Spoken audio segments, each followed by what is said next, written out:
Salam, salam, salam, salam. Ok. Donc, assalamu alaikum wa rahmatullahi ta'ala wa barakatuhu. Donc, il y a beaucoup de gens l'important c'est que vous soyez d'accord. Donc, haray ko medi ke do mawbe men bush be fuddike andugol franchement tor mabbe on c'est tor mabbe on ko be favoriser kon hoyreji di moƴƴa ka réseaux sociaux do. Bonsoir frère Nedi Pullo. Guido Africa. Je ne Guido Africa mais doit nous dire quoi parce que Guido Afrique. Donc pays franchement comme dari ko ha gonga be ya hoyre ça fait di yenno be hebi dole ka réseaux sociaux do quoi. Donc mi hedi ke do hande himbe buyi be wola be na wono comment ça va Abdul Karim wo hoyreji no dudi ka réseaux sociaux wo opposant be no yennede man responsabilité on fop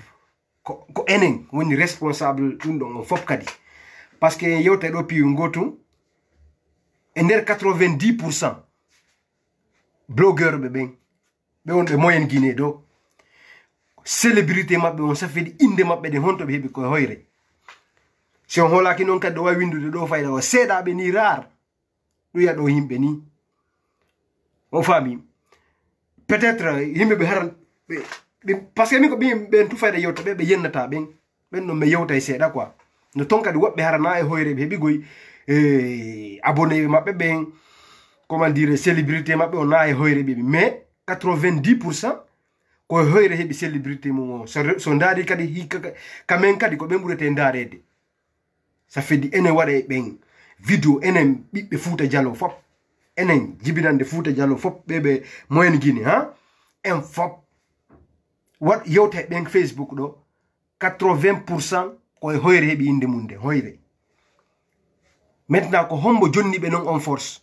ko enen tigi jonni be force donc si problème wadi donc nous sommes les responsables tout ce même yewta do pium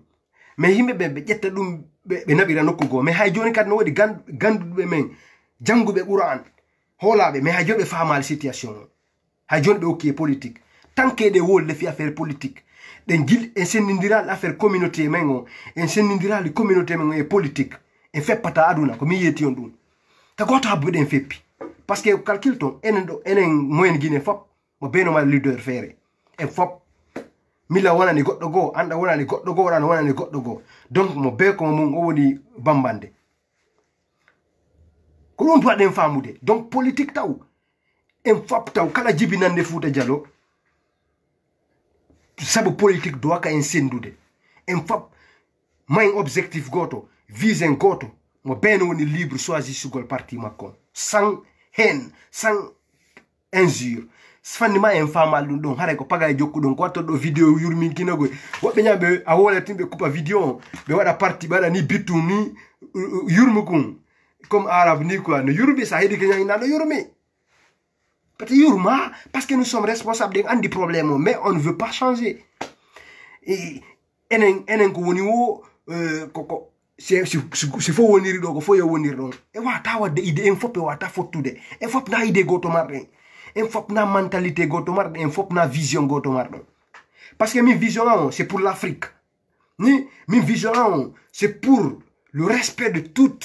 être humain tu vois respect c'est pour valoriser l'homme noir objectif non donc je ne vais jamais dénigrer une autre personne haysina hala gota me wuli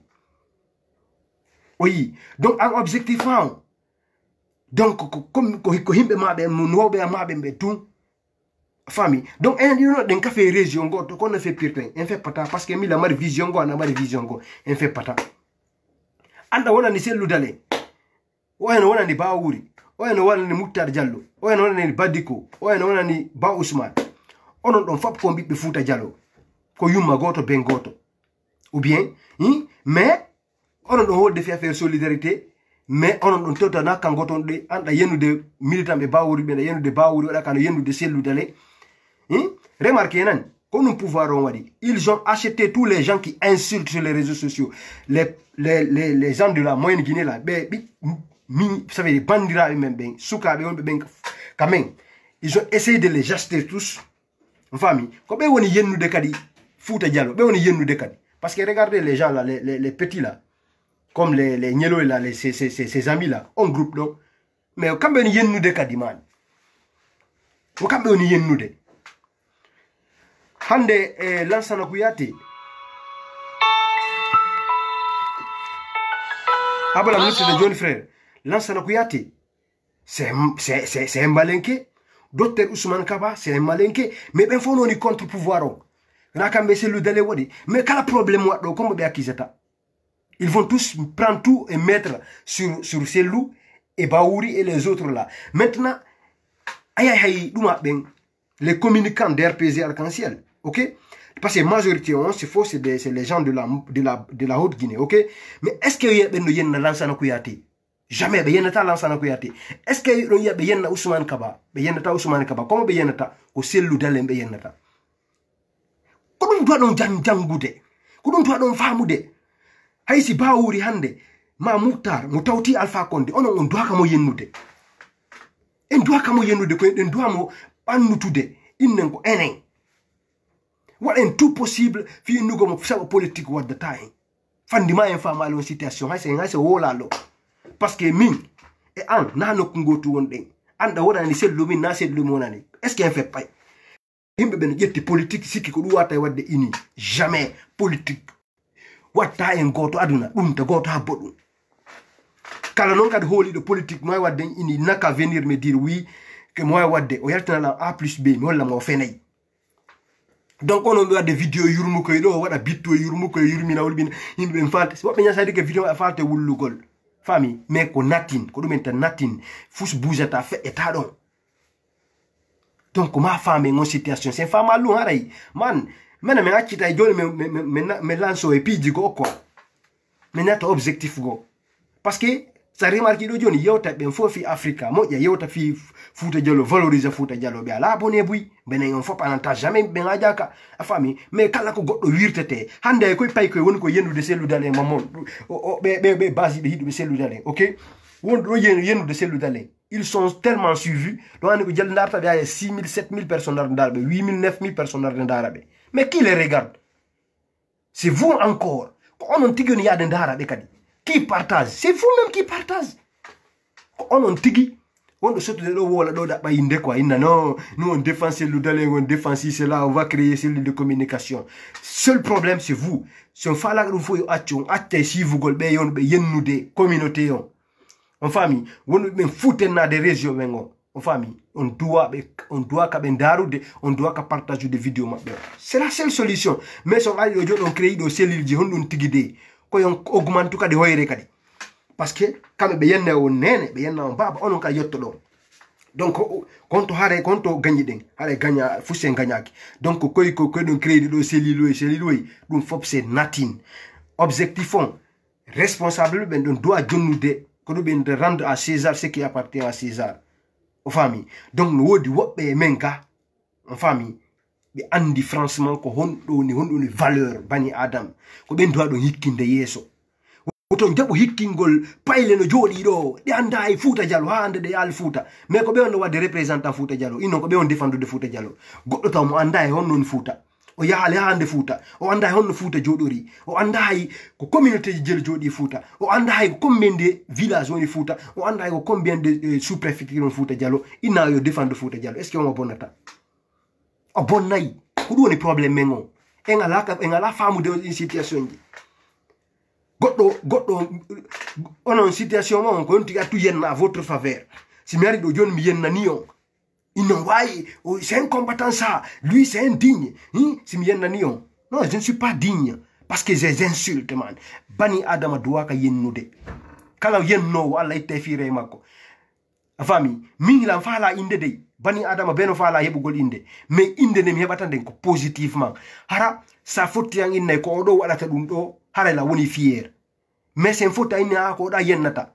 mi mona fier ɗum donc ɗum doit ɗen famude nous sommes responsables de tout ça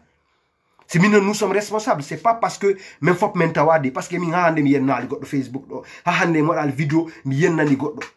min ko mi woni ɗo mi waɗi parti mo mi wonani inugol mi suuɗa e parti ɗum ala ton parce que je suis un Guinéen j'ai le droit de soutenir un parti politique mais est ce que ɗon ayala joɗo ɗo mi wola fi parti politique ou bien mi défenda parti politique ou bien goɗɗo yennali parti an on tun mi nata ɗo mi attaque am non ça me concerne pas fami parce que mo be éducation mum mais mawɓe men ɓe fannima ɓe famali ɗum wallahi billahi talla haray ça fait di ɓe comment dirais-je koɓe accira kon ɓe tenali mawɓe men ɓen parce que mawɓe maɓɓe ɓen accirnoɓe fof ko ɓe gotum mawɓe maɓɓe ɓen inisinoɓe fof nokku gotum mais mawɓe men ɓen franchement c'est la vérité hein ɓe rati ko ɓe ratani ko parce que kamɓe tigui entre maɓɓe ɓe fait pas ko fi sabuna honɗu ko parce que ɓe ƴetti politique ɓe hokki e leñol ngol ɓe hokki e communauté on ɓe divisi Fouta Diallo fof nde wotere goɗɗo no diɗo ko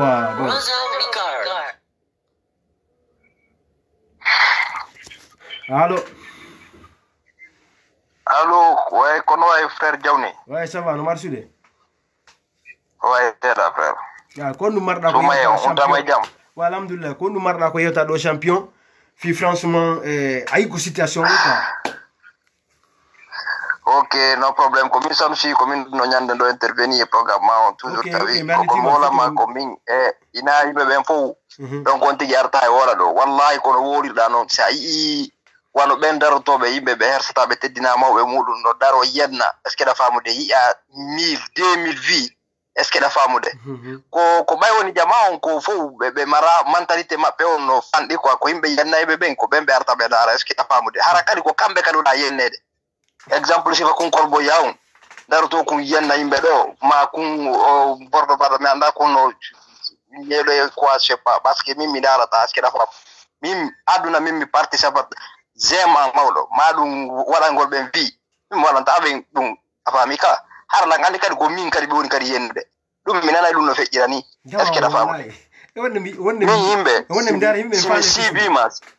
ouais simi siibima mi tawi no mi andi ango na marɗo conscience na neɗɗo mo mi wata ɗum mi darata magoy min komi darata ɗo ko watta kon lotula di pullo nedi pullo e an jawni kono ɗo tum mi yata ɗo no waɗi ɗo direct ɗo min mi jooɗo mi waɗa attentif mi jento mi dara mi heɓa ton goɗɗungo a faami ka min sino min ɓeeɗa ko wallahi mi darata ɓe wonɓe yennidirde ɗo gibuka fuɗɗigoyi haka hatti moi je m'en fiche min mi darata ɗum a faami ka mi darata mi ko koko ko wiɗa ko jama ono ɗo a heɓude ɗum ɗo goɗɗo si ari waɗi goɗɗi fiji ɗin taɓe darɓe par ce que kamɓe woni ɓe jonnude e valeur fino ɓe yennira yimɓe si ari a joɗike ɗo hande waɗi deba a waɗi ɗo directement o a heɓala e 2 personnes ko darama ɗo mawɗo sina nafikiji maɗi wallahi janngo a retrouve to a famita ana ɓayɗi mbi a retrouve to ndaru nan accu hakke ndar o ngal paygal ngal ɓenta ɗo damaro est ce que a faami aya mo wonnaɓe ko wonna les moutons est ce que a faami o fewta terate ɗo wonna les moutons maintenant iya yimɓe ɓen kadi ara ndaraɓe min est ce que jama o sena o gonga no wolde par ce que ara no ara tun yiya tun viji maɓɓe ɗin no ɓeydo ay goɗɗo gono États-Unis ɗo kadi paygal go kadi yennay ngal ɗo mawɗo yennande ñongol yennade ngal ɓenta damaro ko ngal inne ɓe mbe wayna les moutons ɓe ara kadi ɓe daramo ɓe arata ɗo dara ɓe darata ɗo yimɓe jonna ɓe conseil on ɓe heɓa mentalité fi goɗɗum gono ɓe waɗira ko ɓe yennayɓe ɓe ɗum no ɓe ara ɓe ɓeytana ɓe wi ɓeytana ɓe non mentalité jama on ɓe anda compte ɓe anda ko 21e siècle wona ɗo mawɗo hay waɗanda goɗɗo ɗo zem a waɗi valeur e makko est ce que ɗa famde vidéo makko na feere dararamo si a yiɗa goɗɗo mawɗo ko ɗum darata dara on jala nanga yennidirgol to ngal commentaire ji ɓe nanga ɓe yennidira toon c'est pas ça mo heɓude ko falako konɗa yindemo kon kanko ɓeydemo woni parce que ɗa darde moɗo waɗanamo gemme ji waɗanamo commentaire ji ɗum noon kanko no ɓeydudemo a faami ka min ko ɗum woni min mi darata sifa ɓe yimɓe a faami ka min mi ɗumanta ko ɗo wallahi hay oya ɗo ko oya o toriɗo ɗo yimɓe ɗo excuse ɗo par ce que min ɓetenata yimɓe maɓɓe est ce que inde maɓɓe wallahi a faami oya o pay kon sare mi nana ɓe wola ɗo wallahi kono min gibu kaw yennuno to yenni ɗo yimɓe yenni porte partage jibo on say min o mi considérama est ce que ɗa bien sûr o landike ɗo ɗuma min yafanike mo par ce que o woɗi ɗum nde ni o yafane mais min mi daratamo wallahi billahi mi daratamo mi darata mi aja no joni abo mala kala neddo yonno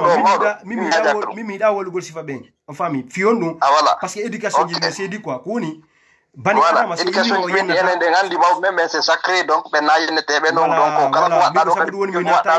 on go lurti est ce que la famude anga maya me vidéo ma do quel que soit pédic dum do de chantal de mina dum non do est ce que la famude dum do tum donc jama on do la famude sa ida goddo ta yawtum participer dum si be jabi yo be yer jutu dar golbe mawdo ida goddo ta dar mo min bari wayt min mi dar ta on granjo wallahi wallahi mi dar ta ci ba ben fo ko hondu marda yewtugol habi ko hondu marda yewtugol be mawbe membe parce que mawbe membe ka boni responsable ko be ça fait dire ko meli ko e politique be ci politique ko hebi dole e hore gonga be relation ji men ni entre men quoi andi do mi ko wolta ko wata woldu no jawre ko enen jeunesse nini ko jamanu men fewndi ko 21e siècle wora est ce que da famude goddo normalement sa hebi anadama mawbe mabe be hebima ha woni habe nadima e woni e jangi Qur'an woni e jangi école ha andi asendiri ko bone ko moji mawdo hande kadi responsabilité ji madi ko wondi yettande hore ma est ce que la famude donc ala jama no wawi hebude mentalité kam kadi be anda ko be faala quoi en fait non na jara hawi go ko mawbe me hala dalanto ina obligé onon kadi ndare ko waton ko ndama na wawa be imadu waduma eden de tuti do mawdo ay kulle den no mari akki na fere nenka donc senindir mawdo wetini bi quoi yamma non tu vois ko gonga ma wallahi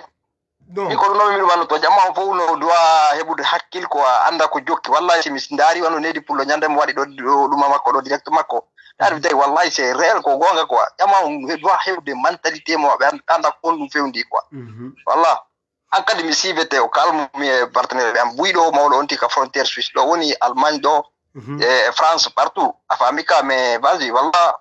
big up faire ala ko dum won tongo famika jonne yer ko wawdo kom si jama on jabbi faamude be faama si be faamali be amo kala ko libre wala ko faala ma aru non donc ben tado yini yonji bordo bada ko fena de be no aveltana ma champion gonga wolla quoi aveltana ma voilà évidemment ok joni ala évidemment please frère merci beaucoup salut ok odo suka ko yoti do kon o frère jome ko yoti ngo c'est la réalité ça fait dire joma gandal fop joma hakkil fop no andi situation no woniri non joma gandal fop no andi ko ono woni jonnude dole hoyre nden ka réseaux sociaux do ko onon tigi donc wonbe ben partageude wonbe ben darude wonbe ben jondube valeur wobbe ngana jette mbuudi neldabe goddo daro o yenna nene goddo o yenna ben goddo o wirta goddo siddo makari wolo hala wanga mo hodduda nokku gotum o daro o hoyna o wirta on an jetta mbuudi nabanamo inna hi wobbe ko vrai escroc be ka Facebook do de min ko mondo mi watta din video ji jamais la yenna mais wobbe gono to be winna la ben la ma ndari be attaque do awa attaque sifa be fo on do be yewde gonga min nabe an hariya nodda on tigi yennamo parce que min alla tagira Allah fiyom yennu goddo mawbe ambe ni ralla sifa dum piji donc goddo doit respecter de bani adama Allah teddinta bani adama an hoyna bani adama ainsi que ça va aller. Donc, au cellule de communication, il faut créer de c'est nothing, c'est inutile. Une cellule de communication,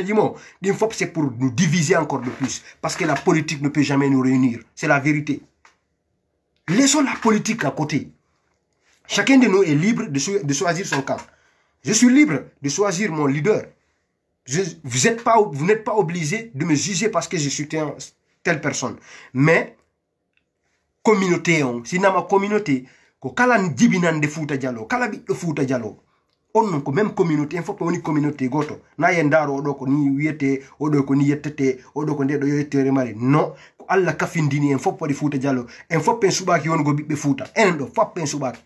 on fami mais alla wadi en biddo goto e woni goto mais ko non doit de wadde maintenant ko kala ko waita en avancinde on va essayer de faire cela maintenant kala ko wata en sendu de potine c'est ça ko non mentalité ko non jama woro ko famude mais kala ko enen kala ko moƴƴani en hajaka mais kala ko bonani en ko to hakkile ben yaade mais tant que de wol défi politique tant que de wadi objectivement politique wallahi billahi taala ko himbe ben yennede ko yo accepte hoore nde kala o kido politique be yennete forcé parce que Afrique et Europe na gotu même Europe be yennay goy on fami même Europe be yennay mais Europe be jugetama parce que tu soutiens telle personne mais kam be yennidiray est-ce qu'on famille mais ça n'a été politique ina yende takere ko fenani jokkuda so yimi wolta fi la mali de so yimi wolta fi affaire leader jango moƴƴa mi basta ko mi wala fi affaire leader parce que mi yiɗa yo mi law mi molu fi makko ngara yennamo ayi donc c'est pourquoi je laisse la politique à part mi wola fi affaire vie mengo mi hala fi affaire solidarité mengo mi wola fi développement parce que mi objectif on c'est l'africain andu bela me fono andi moi je suis un panafricain on famille même affaire communauté à la orient il faut viser ethnie moi je m'en fous de ça je m'en bats les couilles man mais c'est ça ndari nya histoire on faut andare je suis un vrai africain on famille donc hay ender la Guinée ça ndari de soro an ha no comme bi no gillinder ton quoi on famille donc je suis un africain objectif en faut comme il faut bien woni goto mais ko non folnata en fuuta ja woni goto heben dole fuuta jallo hay lamo den ko sanga sennindirden politique e dina e jokkere en dan ko dum do woni do haka bonde entre men non boni sabuna hondu sabuna politique wallahi fanni mada yennande jama on goy ti un bonne personne ti une bonne personne kan astaghfirullah ti une bonne personne fanni mada yennande be nama no ti est bon si merdo jomi fuddike yennugol goddo si fuddike yennude alfa konde ay alfa konde il a raison allô bonjour c'est frère ça va le marché là alhamdulillah camion tout le monde va bien ouais ça va frère hunta may jam ko hondu mardon ko yewton do quel est le thème du jour parce que comme on va discuter donc voilà discussion ko hondu parce que do andi enen hande situation men on fuuta jallo no hulbini quoi c'est-à-dire jama be hokkino ke himbe be hokkondirno ke politique an halane eden be fuuta fop na e kangoto wonde en parti politique guiné en fo parti politique guiné e fuuta donc be fuuta ben be fait pas que politique quoi maintenant joni wobbe men no habbiti kaka politique do wonte gotum o fami mo beno yennudo ya nene mo beno yennudo ya baba maintenant no wodi kadi wobbe wonbe arde ndara be wonbe yennude ara partage vidéo ji mabbe din ara hebbina joni yenno fuuta pullo wano damaro e ni be ara be daro do be yinna les moutons be yenna maintenant ayay kadi himbe fuuta ben karno ya ndara be partage vidéo mabbe ko fidum don quoi d'accord. Ok, d'accord, mes familles. Ouais. Donc, non, voilà ce qu'on va se dire. Il y a des problèmes qui sont là, problème qui sont là, les jeunes sont responsables. Il y a des quoi. Famille. Chacun veut se faire voir. Moi, quand on parle à Heboude Inde, Hore, Togne, il y a qui a got à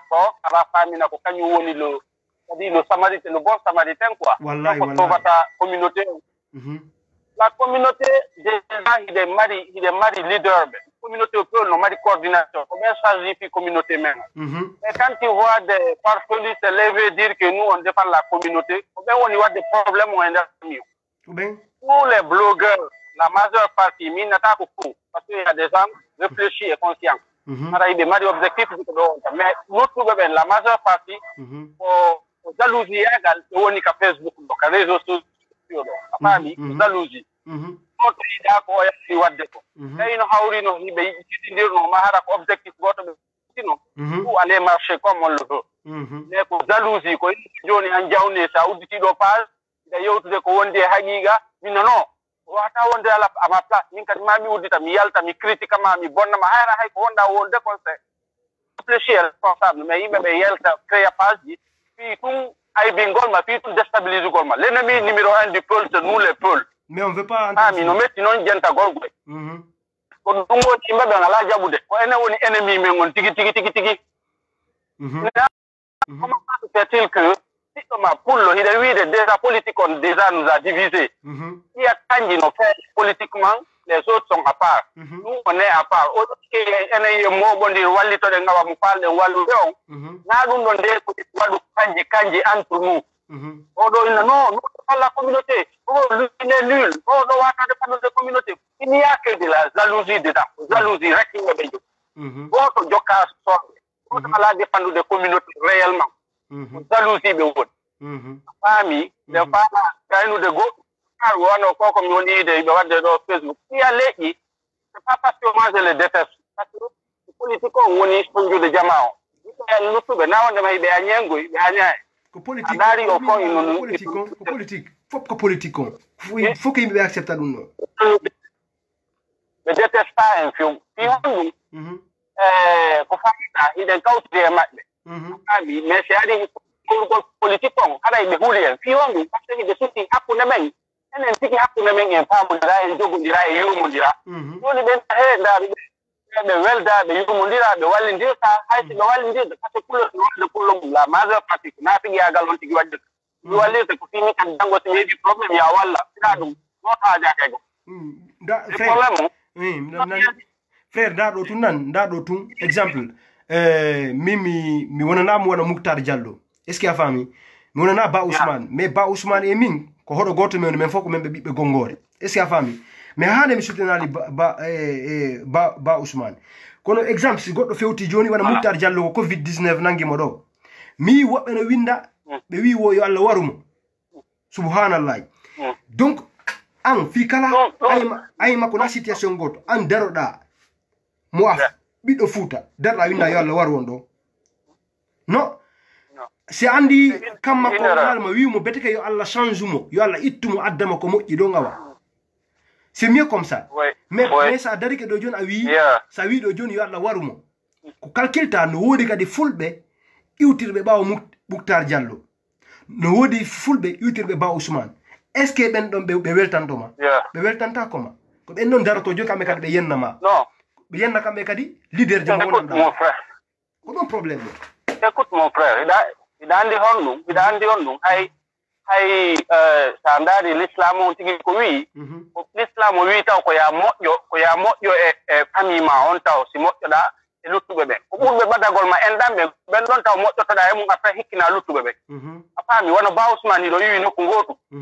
ko obligatoire ko farilla e ma supportugol mo simo jokki ko moƴƴi obligatoire par ce que ko ɓaɗodiraɗo ma enɗam a faami joni hino probléme ko jogiɗen enen ide mari probléme sérieux probléme mais sa wowli yimɓe ɓe na lui il est vendu ou bien lui il est acheté alors que tant que en rewali lawol ngol e wata hendagol ko famɗen ko joni hiɗen faala laamu a faami joni ko on taweɓeten laamu ngu naka laamu ngun ɗaɓɓete toon joni sen inni ene yimɓe men ɓen na yoɓe participe gouvernement Alpha Condé on alors que toutes les décisions se prennent là-bas joni hiɗen sera e ganduɗa fof ko woni feƴƴude o toon on no heɓirten laamu no heɓata jamais miɗo yiide yimɓe ɓe oya Alpha no faala proposugol Ba Ousmane comme premier ministre yimɓe ɓe noyna non ɗum waɗimo taw jaɓu koto e ga wattitini ni c'est-à-dire c'est des gens je me demande on no yimɓe ɓe woni miijitorde piiji ɗin quoi ina faala laamu alaka laamu ngu sendete toon alaka décision ji ɗi ƴettete toon on no heɓirten laamu o wata heɓde to wata wonde an kadi heɓora ko heɓete ko to heɓata relation e armée on fof voilà mais si on s'éloigne enen laamu an wono on est contre a wata wonde forcément opinion goɗɗo goo e opinion ma o wona hunde wotere kono so tawi fi décision leydi ma ɗin ɗo yewtede ko ya participe ko ya tawe c'est là le problème voilà là je suis d'accord hawri a tawaka kan joni si imagine dans ta propre famille m'excuse très fort joni baba goɗɗoɓe ma ɓen ɗon nene goɗɗoɓe ma ɓen an ɗon on fof innamiɗo kam yiwde ɓe yaha tawa joni si tawi hawri ɓe wasiɗum yiwde am tawa kan on ɗum andata e ko ɓe wasiɗi no andata donc so leydi ma ndi no yewtede fiimu ko ya tawa participe joni ko ni ɓe berniri en ko temps de Sékou Touré ɓe nano ko maccuɓe ɓe natata ka laamu armi pullo natata e armi ɓe trompier natade ka armi imagine joni en natani ka armi ɓe waɗi armi police gendarmerie militaire ko sooso e maninka e leƴƴi luttuɗi ɗin naati ɓe nano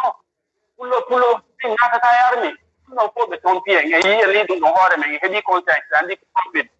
ni kadi laamuji woni non à travers Alpha Condé non c'est cela il faut s'éloigner habboɗen sel iɗon andi si sellula makko ça fait dit woɓɓe andi woɓɓe men toon ɓe woole place Allah on quoi ça fait dit hakke makko ko politique o naati e maɓɓe kon joni ko place Allah on ɓe wolata quoi et sa famille no ɗo woɓɓe ɓe créino parti maɓɓe duuɓi ɓe créino parti maɓɓe duuɓi ɓe dépassino mbuɗi maɓɓe ha ɓe ronki est-ce que famille maintenant be andi hay ces élection wadi be wata gagnade parce que de wata inde do joni be leader be Fouta Diallo fop famille be la be fo be wata gagnade pouvoir on est-ce que famille maintenant ka be objectif ma be ko nous maintenant ko hebo gol no be fe inira peut-être est-ce que famille si be okike ça wona nabe acutube parce que mi sika sitdo hay si hida lango yalla nganda hidala mais jamais là on souhaite mal jamais objectif comme il a réussi ici parce que là ça a réussi ici a famille hay ça walla la mbete ka walla hore mama walla wobbe gobe min hidi quoi est-ce que a famille wara min joni mi wallahi billahi tallahi ba Ousmane wala tala ha hande mi dal ba Ousmane mais ba Ousmane ba lamike pon harno ko amen pongo ko wono ministre des travaux publics pon no ko amen giba mi mandi hore yang giba mi heba ongo pol ledde hari ko ledde est-ce que a famille ko ledde mawbe amen ben chaque année cotisation watte Conakry wade duma nabe mbudin to be soppa be yetta madriyeje de be soppa be ala be afa a famille mais wonnon tun warne men pondum on a fi ka on a fali me on a fi me fika voilà fika mi wona nawo parce que min objectif am ce n'est pas être un militant seulement na wonu gol militant goddo objectif am min kadi c'est d'être parmi eux a famille parce que on ti jabe yawal école quoi na wonu gol militant simple objectif sabudum mi choisissani kan est-ce que a famille mais ça wonu gol militant simple mais tiata no gonga be ya biddo no ladude bamba biddo goddo jamais voilà dandi be moi personnellement mingo yata je suis un leader de la jeunesse de l'UFDG en 2013 je faisais partie des gens qui ont fait gagner UFDG à Matuto. Oui. Il y a l'andi que Kakaltia, mais mais malheureusement, je ne suis pas en Guinée actuellement. Ouais. Mais on the festival, on the conseil de ce la majeure partie des trompes. Les trompes, c'est pas comme la politique. Ça parle la politique, ça parle la gagne gol. À moi, il faut maintenant, parmi les gens qui sont autour de toi maintenant, tu vois des gens qui sont les meilleurs parmi eux, qui n'ont pas hier. On ne rejette personne en politique. Parce qu'en politique, ton ami d'aujourd'hui peut être ton ennemi demain. Ton ennemi d'hier peut être ton ami aujourd'hui. Ouais, ça. Donc en politique, c'est la politique. C'est problème des gens là-bas, quoi. Voilà. Mais il y a des communicants qui se lèvent dire communicants de UFDG. Mais heureusement, UFDG, on est immune demain. C'est des gens qui se lèvent volontairement, ils n'ont qu'à être communicants. Problème no miri ko parti on fo problème goto na la yuribe. Kambe tigi be do wadde communiquer. Be inna kala wondo yennude inde amen. Woray na men limode. O tigi yo yenno a son nom. Bien sûr. Est-ce que a famille? Woro mobe gono do mobe go yinte be Kabir. Mobe be wada do vidéo ko monsieur Kébé May. Un responsable politique ko do communiquer. Jamais. Nous n'avons bon d'un département. Même si il y a un welti, mais étant responsable, tu es connu dans le parti, au sein du parti. Enfin, oh, please, sorry, just wait me. Okay. Johnny, laisse-moi t'appeler après en privé là. Mais donc, quoi. Ah, champion. C'est trop avisé du temps, quoi. Ah, merci. Allez, je t'appelle à 9 là. Ok, champion. Ok. Henrique au Moussite Mendo. Ko yoti ko vrai. Ko c'est ça les vrais militants de l'UFDG. Ko bedo mari importance en UFDG. Ko bedo do jonnede dole on parti. Franchement ko bedo sifa bedo parce que be andi ko be yewtata be andi quand parler. Be andi comment parler, c'est ça le problème. Maintenant communicant be buino nati do to politique, be anda ko non politique. Afami, batun kambe be hebi ko darabe. Là, tout le fou de wala fi affaire politique, wala fi affaire leader. Non. Là, là ouais jango do heba diplôme heba des diplômés, hara diplômé hara anda ko non politique. Goddo wara do hara ko master petto ma harma burma andude ko non politique. En famille, même yota on pi ngoto ça fa la recherche de politique. Ça fa la recherche de politique. Kala analyse mo wadata. Ta analyser sengo. Analyser ou neutre analyse ça analyse à faire ma situation à faire ma économie politique mais finalement faire le problème oui mais jamaa a wola do haronka hande do e wola do jama be nana dum do be anda way ko hore gonga woni mais be wutorta tan kadi nana kadi kambe no yennude Facebook ndara kadi kambe no darde remarqué de payle ndarate do buri kon do fami kirtode kambe on défenseur be ben fop ndara e be moƴƴa be fuddoto ha be gayna be wolanta on fusko hebata ka natta ka kil be wolata pium be day kungo be ansignata be jonata information mo anda hande kono be wolata ko denni gurgol wigol odo ko ni wayi odo ko ni wayi odo no wondi rewbe odo no wadde ni odo no wadde ni ko dim piji be wolata afami harno ko piji di wawata ma nafude di wawata ma wallude ko wawa ko lorray di matun donc mi halanta responsable be même Fouta les jeunes conscients de la moyenne Guinée comme mi halanta parce que la andi do ndaro be lang foko dum tawa on jeune parce que mi lang andi la plupart wonbe be lang ajouti de ben ko himbe be vision ya on fami ko joti be vision on ko be lang ajoutude inshallah on fami donc ko sabu dum be de tankadi hay si duda mais ko be on darde labbe andi ko mun yodde be ko hore gonga yette responsabilité men ten jabo hoynowo yennowo nene goddo représenter jamais woten jabu dum kala wondo neddo har otti ko yennay nene goddo o yennay baba o wirtay goddo taw représente yo représente hore makko kala ko wolata yo wolu a son non ni di parti politique di fop parti politique di fop jobe yabbu we créer cellule de communication ben voici nos communicants.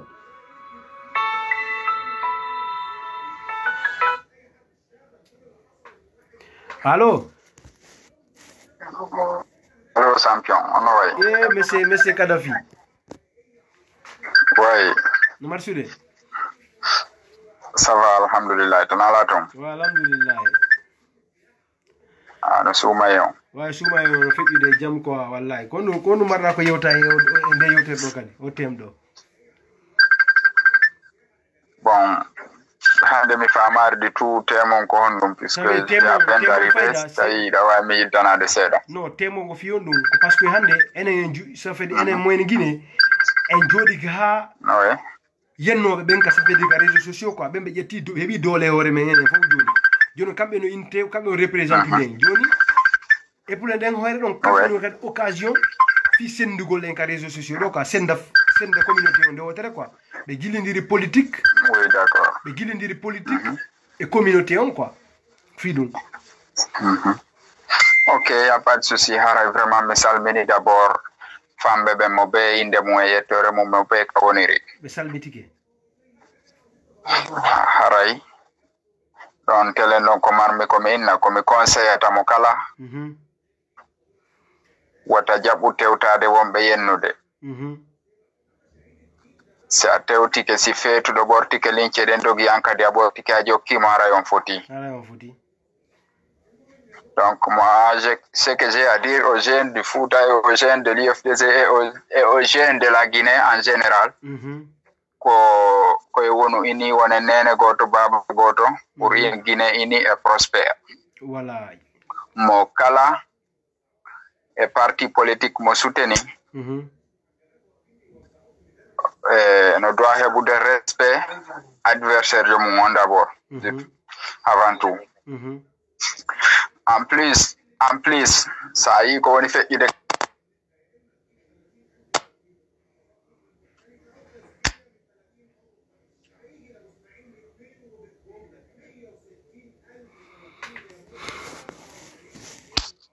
réseau quoi réseau Macron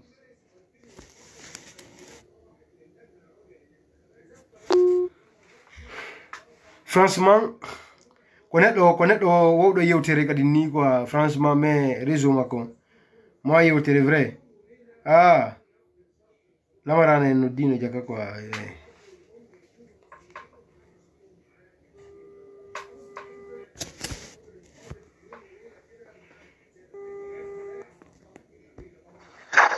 Allô oui, yari réseau ma quoi. Ouais, connexion on a tellement stable mais ni ko ari ndianda no arde donc connexion no faible seda. Ah ouais, continue. Donc haray mo be sandari ko ni feƴƴude kamen kono akri kon kamen lagine kon en général enen pullo Fouta ka fewndi den don no hulbinani en parce que gonga ko ayno kon les ennemis de l'Afrique sont des Africains enen non kad enen ayɓe men ɓe enen fulɓe ɓe men ko enen fulɓe ɓen kadi ɓen doit wadde très attention acce yennidirgol ka réseau sociaux wota wonu fi min ko selludalen mi supporti an a supporta selludalen yiɗugol selludale wona crime daroɗa yennami añugol selludalen kadi wona crime wota mi daro mi yennama fiya yiɗa selludalen mais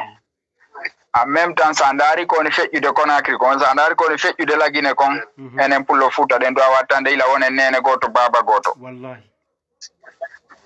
puisque mi arta e fi ko feƴƴi ka manifestation ji FNDC seeɗa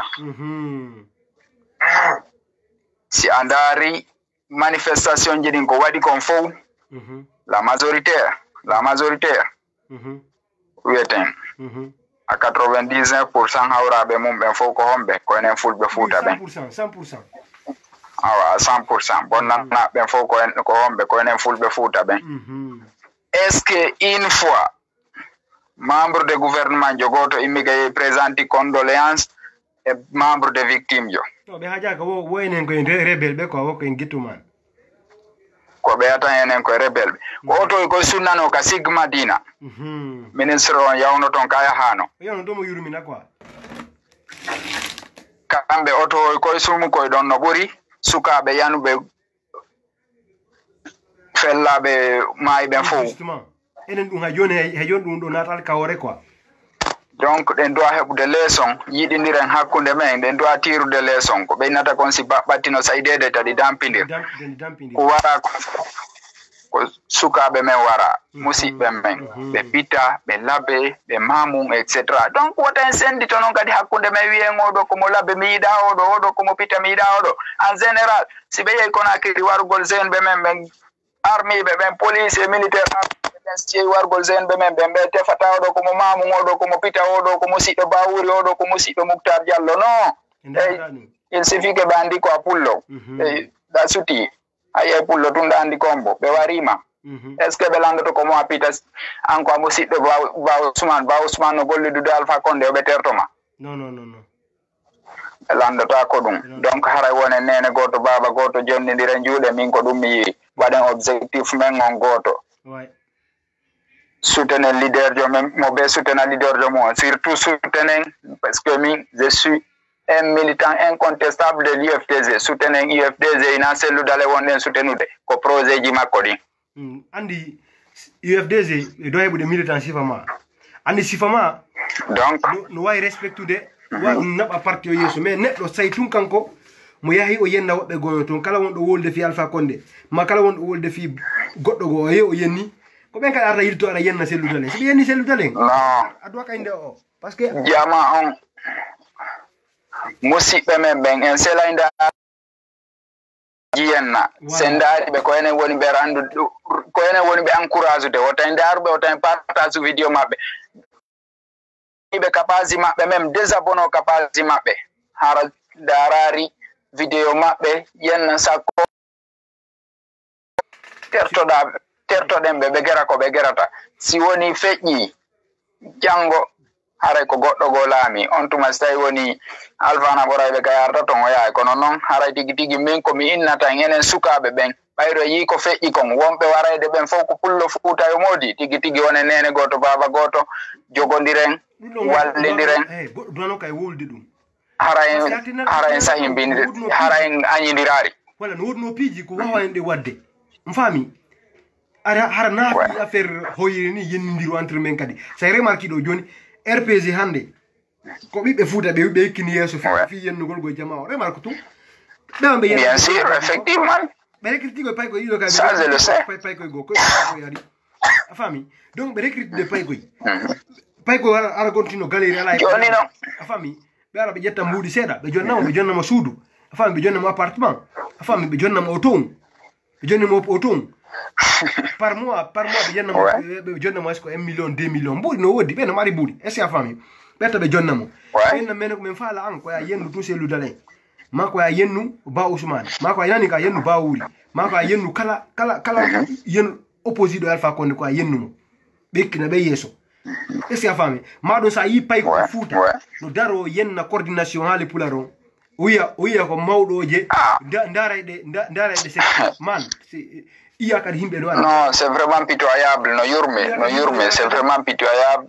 au sein de la communauté subhanallah ara ɓe yennamo ɗon ɓe patar bota kon ɗum wala tan kanko ɗon no weldemo duuɓi jello yennude yimɓe ɓe duuɓi jello yennude ala change mina ko ɗum ene wate wadde les ignoré e ignoré ɓe few hara en darta vidéo maɓɓe few c'est l'essentiel voilà donc haray min ko ɗum mari kon ɓeyta toon haray koyen waɗ très attention woni nene goto baba goto jondidira juuɗe sutane mo men o enen kadi etoɗe ndaren so tawi woni so laamike so tawi change ko en wakkilo wallidira woni nene goto baba goto tertoɗen hoyndeji ɗin acce yennidirgol si ɓe yenni wata goto immo yano réplique ude sa yi hande ɓe immo yenna hajji halimatu ko ɗum woni hajji halimatu waɗanari ɓe on woni hajji halimatu waɗanari manifestant ƴettugol manifestant ɓe ñawda ɓe ƴetta ɓe en charge maɗum immagol en pleine saison de pluie yaha hoosa caniveau Conakry ka nder quartier ji ko golle gouvernement non acconde mais elle le fait mais aujourd'hui ko ɓe waɗi mo yoɓitirde ko yennugol mo hoyndeji yenna sa si ɓe wi kala iwtirɗo ɓaawa selludalen hara e mawɓe men ɓe acca ko kono enen ina en tewto wonu ene goto baba goto jonnidira juuɗe ara en yennidirari ara en jaabakiɓe allahumma amina ya rabbi champion walla weltata aray koyo allah wallu en mo be ka woniri merci beaucoup ɓe salmini fof champion ok merci ok Henrique oɗo o musidɗo men ɗo ko yetti kon franchement il a parfaitement raison c'est ça en foppo en ɗi doit famude hande kadi en goɗɗo doit ka arde wiya en yen woni gotum goto doit ka wiide ɗum hande kadi par ce que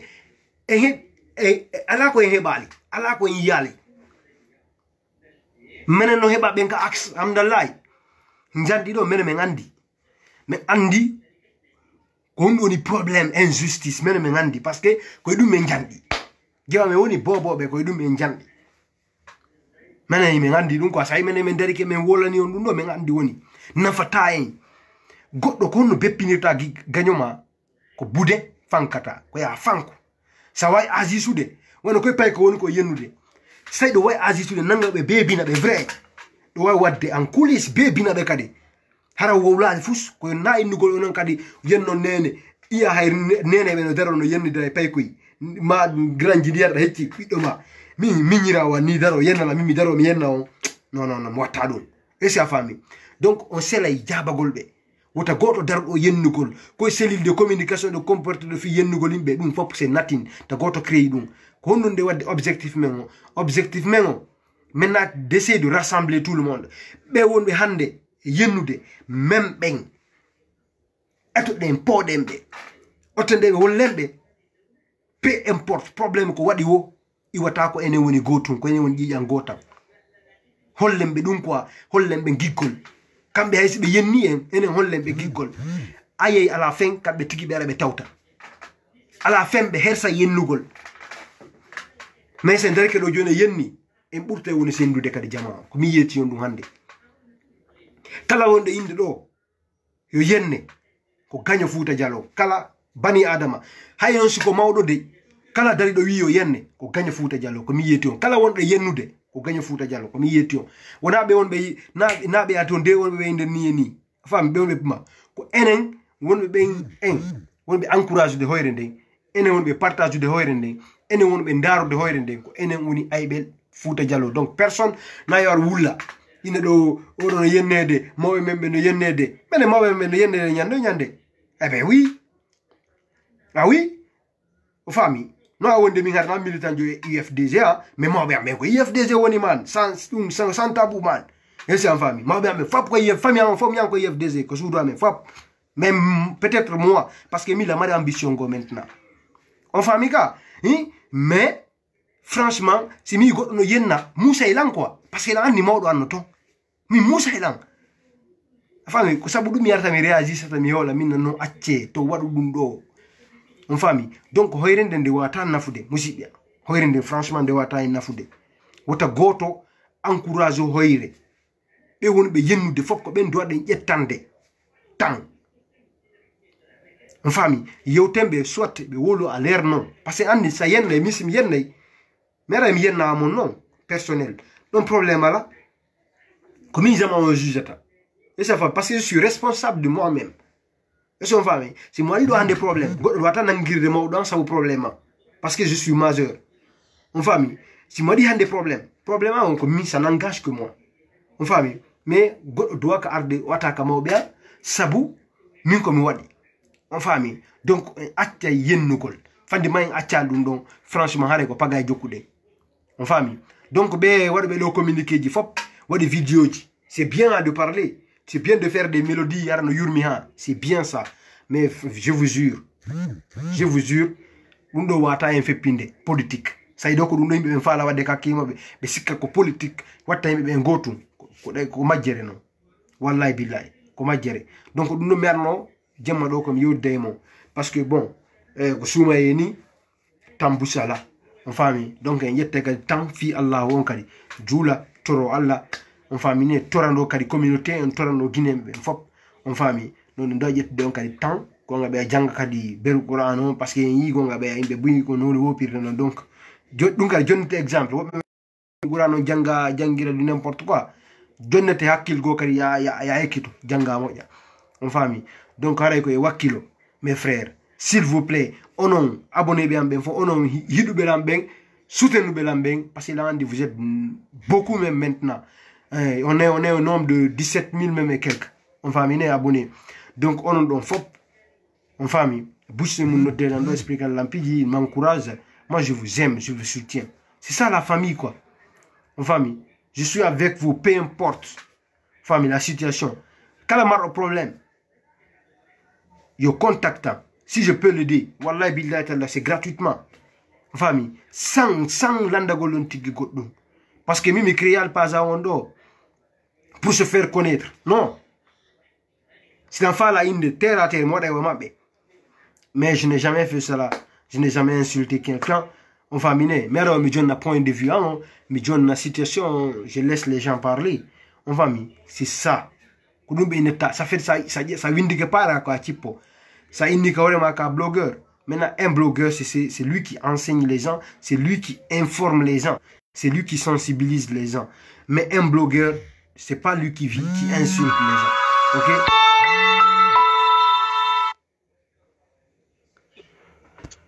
Allô? Ouais. Ouais, ça va? Assalamu alaikum. Wa alaikum salam wa rahmatullah. Wa alhamdulillah. Merci le temps qu'on fait des sommes en avance de. Ouais, en avance de. Qu'on nous marra ko yota. Ok. Bon, mi ko dedi kon taw basari déjà wani tike bon mi tawi mantine doka de hunde wotere bayande awa yuno awadi petit vidéo on filmo ma rayide da wattorde dum no nder vidéo ji ma di on da wadde de wana hondo fi wana hôpital ngal no wana hôpital on way gonga ma dune hebane hore mun tanko hara ko fi dum non tuyote inshallah. Ok. Ko ɗum ɗum mantinde ko aɗa ɗowa wattorde kaka vidéo ji ma ina en tout kadi wonɓe direct ɓen fof ɗuma ɓen fof blogueur ma ɓe ɗowa wadde ɗum noon kadi ka direct ji maɓɓe ko ɓe encourage jamaji ɗi wallahi ɗandi pi ɗum ɗon ko piwum andi kadi piwum kum piwum kaw ko piwum sattu kun noon fimu mais e yewte e fimu ɓaɗa andi jama on hay joni daru ɓaymo waɗi vidéo fimu commentaire ji bino toon mi yefa suno a fami commentaire ji bino toon mi yefa suno. Ok. Toujours ko ɗum ɗo mi alama ko wattere ɗon kadi c'est très important. Ah champion. Weltadama joni waɗa e tan spécial film. Parce que hande enen ɗo wata wonde d'accord ata yewtal ɗum hayda ende wata wiye wallifi politique menen ko toon men woni wurude andi so jonnal ɗon point de vue fof a famali il faut de mari droit natugol e nder politique mais c'est nata e politique wona yen natir violemment yennugol yimɓe quoi e combat d'idée andi taw d'abord hina ko woni wowlude kon fof onoy ɗo gueɗɗe ɓe fulɓon ɓe yennude ɓe ko kay FDG ɓe woni ɓe na FDG ɓe ko RPG ɓe woni RPG ou bien parti mutare ou bien parti ba Ousmane ko toon ɓe woni ina FDG ɓe woni ina kadi ko woni pulaar kon ɗum kadi woni pullo ko min ma expliqué na famal situation ko mi wi min himɓe ɓen sabu politique doit ka sendude ngenen Fouta Diallo ɗon ko gonga wallahi ɗon ɗon ɗo kan sende ɗon ko gonga an siko selludale wonanɗa goɗɗo gono wonani hay siko Alpha Condé wonani probléme politique koye wono entre mon mais en ɗanɗan doit ka taƴude entre mon c'est ça l'objectif a faami ka andi titaw d'abord Alpha Condé divisino en ha enen kadi o naati kadi kadi etini enen tigi o divisino taw enen fulɓe o divise en antume en manika ɓe antume en soso ɓen o naati kadi antume enen fulɓe kadi o divise Alpha Condé ko hulɓiniro koy gonga ma ɗum ɗon ndi alpha sa tewtike mo an tigi a majje par ce que andi min komi kalmi alta ko ɓe eti yoɓe wata division jamon par ce que famille ji ni fof gillodiri est ce que a fami famille ji ni gillodiri c'est impossible ɗo ko non ndeɗo wadde enen en doaka jokkude ɓe hande kadi kala wonɗo wolandema fefe etni an a doaka mo suivude a fami kala wonɗo wolandema reste avec lui Alpha gaden divise to divise antume e manikaɓe o divise antume e sosoɓe en fooriseɓe yogone fulɓe kadi o divise ɗo ɓe vraiment ettini on en doaka nade toon vraiment il a soutenu ma ɗon aɗa yi ko gonga wonɗa wolde yo Allah naɓmo ko naɓɓuala konte amina yo Allah halkumo kadi kanko e jokkuɓe moɓen fof ka halkuno firawna ɗon non seno jokkuɓe moɓen kanko on kala jokkuɗo Alpha Condé ko min pay QFTD wi ɗum kala jokkuɗo Alpha Condé groupe mum o fof arano jokkirimo hoore ɓernde yo Allah halkumo halka ɓe ka halkuno firawna ɗon ok merci champion merci beaucoup merci grand ok yewte fi affaire o frère jomen ko propose no ɗo kon gonga ɓe oɗo kanditin ɗo kon fi affaire o wi kon o jonni initiative yimɓe waɗu cotisation donc ɓe construisa hôpital Mamou famille donc un certain mi anda siko guiɗo pullo mi anda ine makko nde mais so wajotoɗo kankadi seeɗa donc joni initiative. Donc moi ça m'a intéressé parce que moi l'objectif d'abord je pense à ma région objectif on ko honno fuuta wonirta gotum ko honno fuuta développeur to ɗon objectif on maintenant neɗɗo hay si mi andama hay si a andala mais si mirima on idée donc je vais t'encourager je vais te soutenir donc gonga pay ko IFDG ɗo on va essayer d'en parler. Est-ce que Django m'a fait Django on va essayer de parler, de soutenir l'idée parce que mi yali mi do mo woli on autre oui mais personne n'a parlé, personne est got intéressé à quel problème quoi. Nous on va s'intéresser parce que cause Fouta ça nous touche, problème Fouta franchement moi ça m'intéresse beaucoup. Objectif c'est de voir le Fouta se développer parce que mon objectif aussi mi faire comme yo pita centre franchement mi darna Soudan ɗum ɗon hara si mi yahi la Guinée ko ɗo mi arta mi jooɗo waɗa vacance on mi arta ko mi woni ka c'est ça c'est ma vie et son famille min ko ɗon rêve on quoi ko ɗon objectif on donc kala ko moƴƴanta Fouta moi je suis entièrement d'accord mais ɗum ɗon fof e yewte parce que mano vidéo mi yewte fi ɗum woɓɓe fuɗɗi direct kono anta aynen ha joni mi anda ko ɗon ne woori woɓɓe go Fouta Diallo ɓe fuɗinde non hôpital o moƴƴamamum koye darne pita ko pita woni centron woɓɓe ina yo darne laɓe ko ɗin yidde jittiten ka hoore men c'est ça fanni ma ɗum ɗo no ka hoore men en yewta e fimu fanni ma ɗum ɗo no entre men innugo ko pita ko labbe ko dalaɓa hara hay sen fijirali hara ene en siwa e nokku on faami so rani gay almami Bocar Biro ko hombo walliti ha o foola ko enen kadi trahi almami Bocar Biro ha ayɓen fooli mo donc sen détruisoto kadi si fimen bonay ko enen kadi wonta responsable si fimen kadi moƴƴay ko enen wonata responsable maintenant enen ɗo fof wonɗon défi men on famille c'est de penser au Fouta